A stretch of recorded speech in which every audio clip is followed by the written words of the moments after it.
এই দেখো বন্ধুরা, এটা মিল্টনের থার্মো স্টিল ফ্ল্যাক্স। এটা আমি কয়েকদিন আগে কিনেছিলাম। তো ভাবলাম একটা ভিডিও করে নিই, তোমাদেরও জানা হয়ে যাবে, আমারও একটা ভিডিও হয়ে যাবে। তো এর ভিতরে কপারের একটা কোটিং দেওয়া থাকে যাতে রাস্ট না লাগে, এবং বাইরে তো স্টিলেরই। এটার দাম 1205 টাকা লেখা থাকলেও এটা আমার কাছে নিয়েছে 790 সম্ভবত।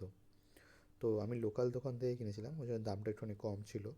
অ্যামাজন বা ফ্লিপকার্টে দামটা হয়তো একটু বেশি আছে, তোমরা দেখে নিও। আর এটা মোটামুটি কাজ ভালোই করে, 10-12 ঘন্টা তো ভালোই গরম থাকে।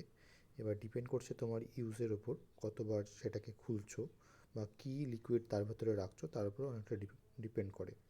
10-12 ঘন্টা ভালোই গরম থাকে তবে। তো আমি খুলেও দেখিয়ে দিচ্ছি। এমনিতে বোতলটা এটা 1 লিটারে, এরকম দেখতে হয়। আর এটা পড়লে সহজে ভাঙে না, এমনিতে বেশ পোক্ত আছে, তাই বলে ফেলে দেখো না। তবে অন্য যে কাঁচের ইয়েগুলোর থেকে এটা ভালো অনেকটা। আর এটা হলো কাপটা, এটাতে তোমরা নিয়ে খেতে পারো, ওটা ঢাকনা আর কি। তো এটা লিডটা, এটা সামনের দিকে ইয়ে করলে এটা খুলে যায়, এইভাবে ঢেলে নিতে পারবে। আমি খুলে ভেতরটাও দেখিয়ে দিচ্ছি।